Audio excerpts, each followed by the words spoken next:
Have you ever wanted to know how your PowerApps application was being used by your users?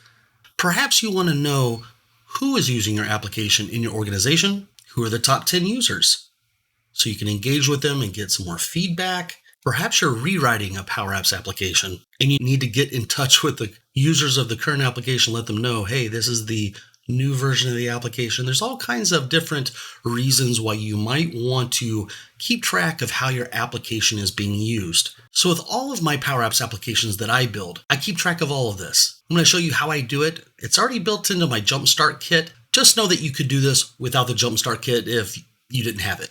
So the first thing that I'd like to share with you, I have this new screen here. As you can see over here in the tree view, it's called New Screen. And a lot of times when you need a new screen that you could just duplicate like this, it is helpful to have a fair amount of data that you can look at. So I actually use this data source on this screen to have some data. And when I designed the Jumpstart Kit, I didn't want to have any external dependencies on any data sources or any other connectors. I wanted it to be lightweight, but I created it in a way so that it's easy to go from an in-memory collection, which is not saved once you close down the app, over to a persistent data source. And I'm going to show you how to do that as well. So let's take a look at the collection that I'm using as the data source for this gallery. So I'm going to click on the gallery and the property items comes up and I have a collection called screen use. So I'm going to open this up. I'm going to double click on this variable and we can see that this is a table or a collection. I'll open this up and look at all these different fields or columns that we have here. We keep track of the app version, the app name, any information, what screen it came from, so on and so forth. So if you want to know what are all the fields that are used in this collection, you can find them out here, but there's also another way as well. Okay, so how does this collection get created? So in order to answer that question, I'm going to go to the app object in the tree view portion of the interface within PowerApps here. Okay, so I'm in tree view. It says tree view right here. And what I'm going to do is, you know what, I think I'm going to zoom in a little bit.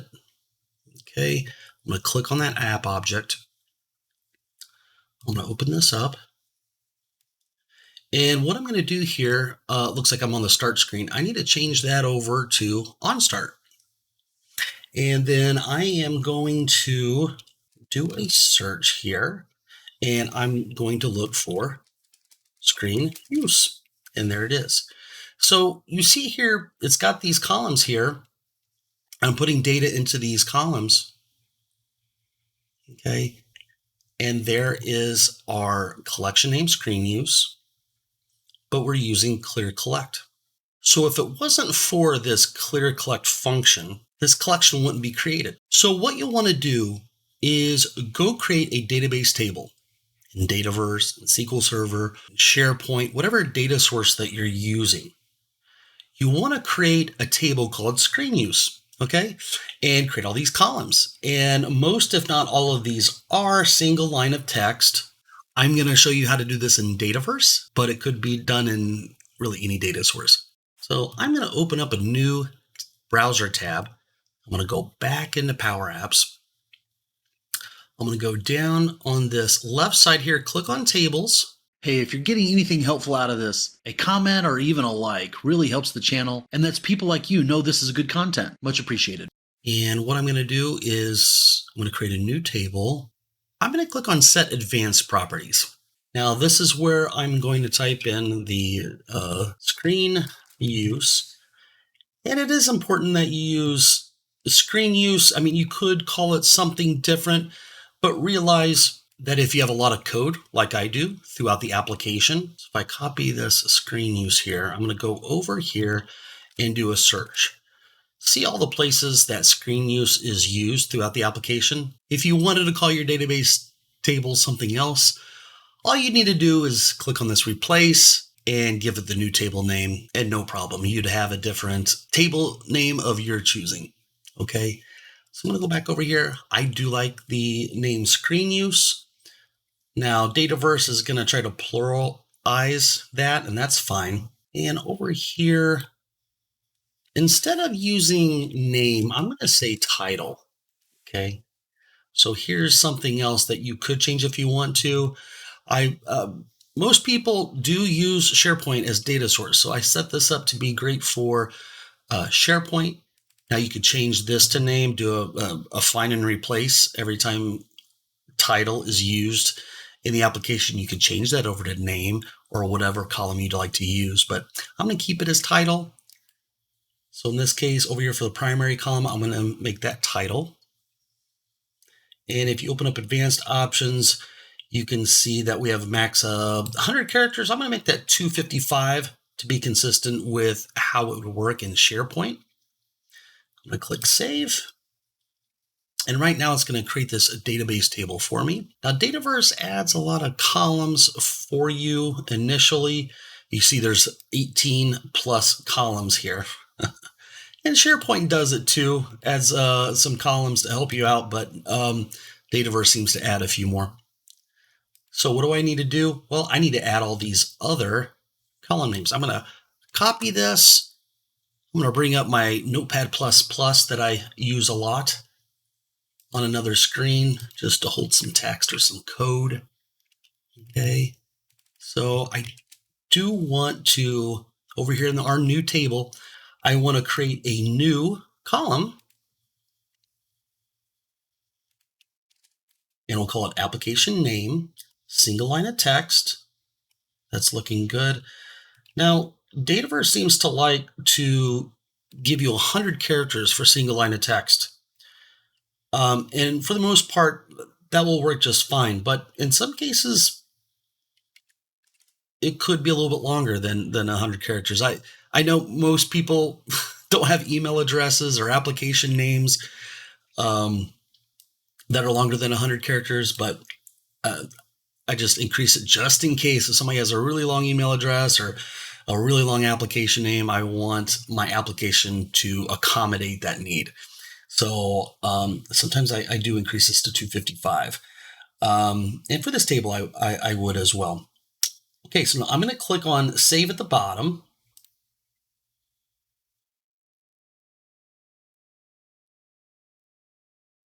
Very good. There's the application name. And we already have title there. What about the screen name? So I'm going to click on this plus. This is another way of adding a column in Dataverse. Paste this here, screen name. Screen names can get quite large, and I'm going to make sure that's 255 as well. Then we've got a column for app version.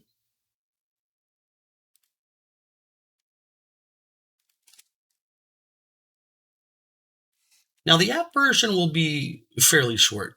Okay, so this is just a number indicating what version you have. In fact, I could probably change this down to 25 characters. That would work fine. What I like to do with my version numbers inside my PowerApps applications is have the year, month, day, and then if I have several publishes within a day, then I'll put the military time in there as well. So that just gives you an idea of what could go into that field. I'd like to have the user's email, and that's fairly unique within users within an organization, or is absolutely unique. Single line of text, and again, I'm going to make this have plenty of space, 255. Okay. Now, what about information that we might want to use within this feature? So you could have some information, almost like a log feature, like, hey, this is what happened. They maybe, you could put this patch to this data source within buttons that people click on, This is great for debugging, okay? So what I'm going to do is I'm going to add a new column here. I'm going to paste that field name, info. In this case, I'm going to make this quite long because you never know what this might be used for. I'm going to put a bunch of 9s here and see what the maximum, okay, we could go up to 4,000. I don't know that we need that much, but I will maybe put in 1,000 characters. Okay. I'll hit save. And then There's another column I recommend adding here, which is a session string. What is a session string? Well, that is a date and timestamp that typically I'll create. I'll throw that into a variable, and then that date timestamp will not change during that session that they're using within PowerApps. Okay, so let's say they're in and out of the application 10 times a day. Okay, and a user might tell you, hey, the second time I went in, this happened. It's a way of sort of like honing in on a set of records and say, okay, this was one session that they logged in as. Okay, and the session string will be the same for that particular session. They log off and they open it back up, they'll be issued a new session string that will be unique, so you can separate those. Okay, so hopefully that makes sense. All right, so this will be date and timestamp, and I'm going to store that as a string. Let's go over here and I'll actually show you how I create this. Okay, here is the session text. It is being constructed as text, not a date time. Okay, and what I'm doing here is I'm getting this information, the hour, minute, second, and also the milliseconds. You can do that with lowercase f's, okay, AM, PM. So it's going to store that, and I'm not using it as like a date time where I can like, oh, this is when something happened. That's going to be in this table already with the created. You've got like a created and created by column and most data sources. And I'm just using it to separate sessions. Okay, so that's why I'm going to leave it a single line of text. And I would say 100 is going to be fine. I'm going to hit save here. Okay, so now I am back at the app on start, and I'm looking at these things here. So the database table and the columns have been created. What I'm going to do is I'm going to add this data source. Okay, now in order for me to add the data source, I need to make sure that all these clear collects are out.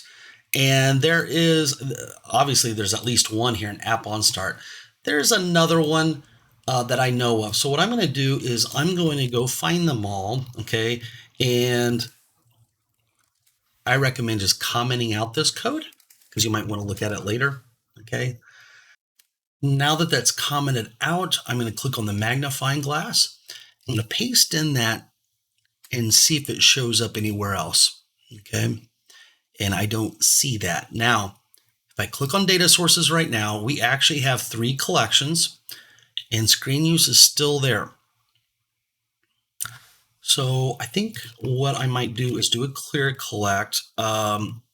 Just do a search for clear collect because I know it's in one other place and I need to find it. Okay, so there is a screen called screen use screen. And this screen was used to test this feature when I was originally creating it. This is the block of text that I created first on this screen, got it to how I wanted it, and then I copied this code over to app on start, which I actually recommend. It's actually a good way of testing some code out before you add it to the app on start. Now, what I'm going to do here is I'm just going to comment out all this. I don't need it right now. Okay, so I'm going to comment that out. Now what's going to happen is we're going to have errors all over the place because now that those clear collects are out, every single screen that I have here has got an on visible where I patch that table or that collection. Okay, so now that it's gone, we need to add in our, see that it's no longer here in this data window. I'm going to click on add data, and I'm going to click on see all tables since we're in Dataverse, and I'm going to search for screen use. You notice that Dataverse has the pluralized version of that, which in this case, I don't want to use that because all the code said screen use, not screen uses. So what I'm going to do is I'm going to go back over to the table. And if you look at the table properties, we can actually go in and change that. I should have thought about that when I was in here before. The plural name, I'm just going to take the S off. Okay, so it's really the same. The plural name is what's used in PowerApps. So if you don't want to call it by its plural name, then you might want to singularize this name here. I'm going to click on Save. Now that that's done, I'm going to go over to PowerApps here. I'm going to click on Add Data. And I'm going to go look for screen use here. So hopefully it already sees that the name has changed. Okay, it still says screen uses. In these cases, what I do is I will save, I'll exit, and I'll come back. So I close down the project. I've come back in. Of course, we still have a lot of errors, right? Because I have a lot of code that says screen use, screen use, screen use. And there's no data source in there yet for the screen use. So let's get this back in here. Look at that, screen use, singularized, right? So now that this data source is in here, we shouldn't have errors, okay? Now what we'll do here is we'll click on different screens within our application. In something I should show you guys, just in case you're not using the Jumpstart Kit. Go over here, click on Advanced, go into On Visible, okay? And what you'll notice here in every single screen in my Jumpstart Kit, I've got a patch, okay? So a patch works with a collection just like it would with a normal data source. Now that this is a data source, we should be storing this data. So let's check on that. I'm gonna go over to this other tab and I am going to click refresh. Look at that, we have 3 records, which represents the 3 different times I changed the screen. Okay, now there is something that we also want to add. If we go into the app on start, where we were a few minutes ago, okay, and we go find screen use down here at the bottom. Okay, now we don't want to do a clear collect again, but what I do want to do is do a patch like I did on the other screen. Now I was about to construct the code here from scratch, but you know, if I go over to the home screen, it's right here. Look at that. So I'm going to take that, copy, go over to app on start, and I'm going to paste it right here. Control V, some Victor. Okay, so now we have an item. Whenever they start up the application, at least we have something in here that says, notice the difference between these 2 blocks of code here, info. Okay, well, most of the time we've got a screen on visible, but in this case, we need to say app on start. That's what happened in this case. So I'm going to paste that over there, the app on start. Okay, so that makes more sense. And if I rerun this, run on start, I'm going to run the application and I'm going to click around a little bit. Okay. So you see this? So this is actually pointing at our data source now and not an in-memory collection. So I'm going to refresh on this and see that we've got more data. All right, so now that the data is being put in here, think of all the reports that you could write on this. Guys, for some reason, YouTube thinks you're going to like this video next. Let's see if they're right. Or you can select this playlist, which I've selected for you based on the content you're currently watching. Guys, gotta hurry, click one of them. Otherwise, YouTube's going to autoplay some other video, which you probably don't want. Thanks.